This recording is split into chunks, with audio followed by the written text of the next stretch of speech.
Sabrina Robles, and I'm a nursing major. Hi, I'm Charlotte McKenna. I'm a theater arts major, and the chapter that we are going to be talking about today is A Community of Addicted Bodies in the section from techniques of the body to the section about the police and law enforcement. And we're going to start off by talking about techniques of the body. So these are the distinct ways of injecting and experiencing heroin. And these are very complex sets of practices, and they all contribute to the perception of radical ethnic difference. So the difference between the ethnicities and how they view and perceive and how they go through different situations. There are many examples throughout this chapter of this, but the very first one they explain is simply in their clothing. So the African Americans, they would often dress very stylish and in the latest hip hop clothes and the nice sneakers. But the whites, they would often wear dirty shirts or ripped white t-shirts, old blue jeans, shoes that are falling apart. So there's already a pattern of the different ways they outwardly put themselves in the world. So what is significant about the ethnic distinctions is that they are often misrecognized and usually seen as a natural order of things, and this is how they are. So techniques of the body is basically referring to how the heroin, not the heroin itself, but the different ways of injection, how they actually become inscribed on the body through scars, infection, and they are often acted out in postures that become associated with radical or with racial characteristics. So for example, the ethnographers, they set out their research about how African Americans, they often would search for a very good vein. They would spend 45 minutes to an hour, maybe even longer, searching for a good vein, basically. While the whites, they would often just erratically inject anywhere they could. And they wouldn't give much time or care. And this would often occur in skin popping and abscesses, and that is why abscesses were more prevalent in whites than African Americans. Another racial divide is in sexual performance. Much like peacocks fluff up their feathers, male peacocks are more colorful, whereas the females are not. It's the same in this community with males. And there's a racial divide here. African American males will go around talking about how they're sexually active, talking about male parts, and expressing themselves freely how they wish. And the whites of the community are apparently more reserved and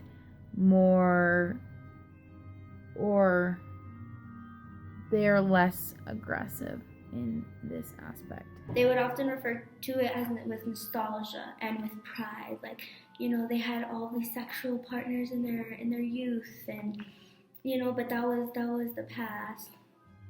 And most of them, they spoke with embarrassment about not being sexually active, and they were ashamed about it. How with the African Americans, they would outwardly express their desires, but these men, they wouldn't.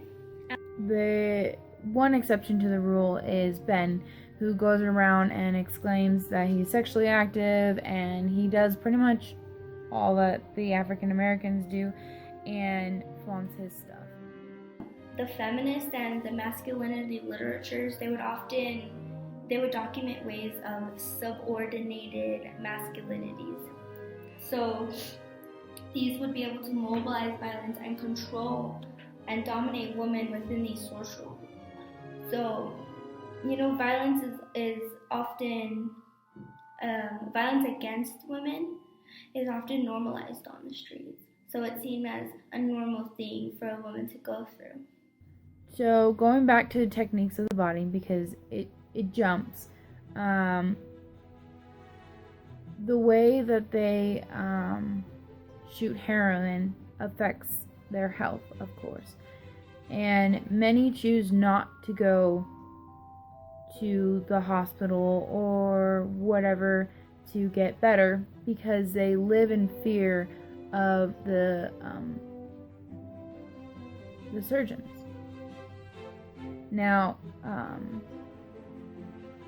they all live in fear of the surgeons because what they'll do is, instead of dressing their wounds properly and giving them anesthetics to ease the pain, they'll just make incisions and cut with no anesthesia. And the heroin addicts rather do the procedure themselves so they can get heroin. They shoot it into the wound to numb the pain, and this is an easier procedure for them. Iatrogenic basically means that it is caused by treatment or a diagnostic procedures by medical professionals. The surgeons do this. They don't give them anesthetics because it's a form of punishment. It's much like the tricky people and their doctors. They assume that they're doing it to themselves, so why should we help them? So Hank, he had an abscess, and in order to avoid dealing with the hospital and avoid dealing with the surgeon iatrogenic pathologies, he would often lance them himself. So he would take them out himself. He had his own procedure. It was very gruesome, and it's very painful, as he describes. Hank's self-lancing is a way to get away from these pathologies and get away from the surgeons doing unnecessarily painful and not prescribing things to help them. The Hank's lancings himself, they were usually successful, and but these abscesses, they were often described as a Loopman medical condition par excellence because they were exclusively experienced by most street addicts, and they were self-inflicted. So they would call them Loopman medical conditions par excellence. So the surgeons see this as a form of punishment, even though these people are already punishing themselves. And this is a form of symbolic violence because these people in these communities have nowhere to go to because the law enforcement sees them the same way.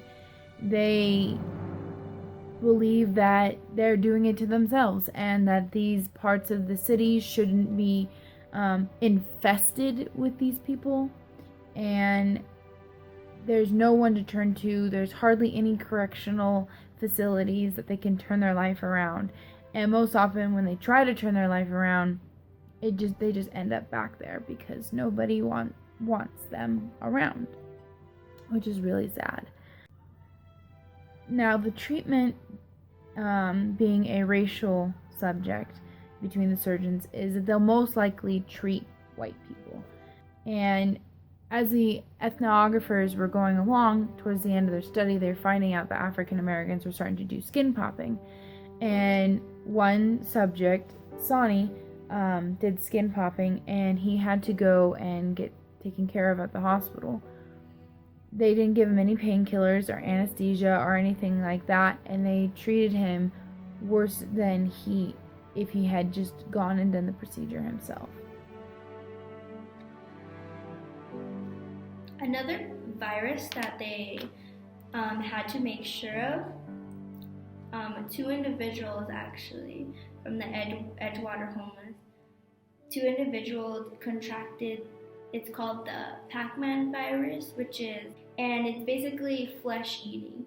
So this is the worst kind of virus, and they have to watch out for that because it is commonly found in feces and dirt. So, if they don't keep up their hygiene, and they're living outside. They have to be careful because this can really be detrimental to their health and even to their life.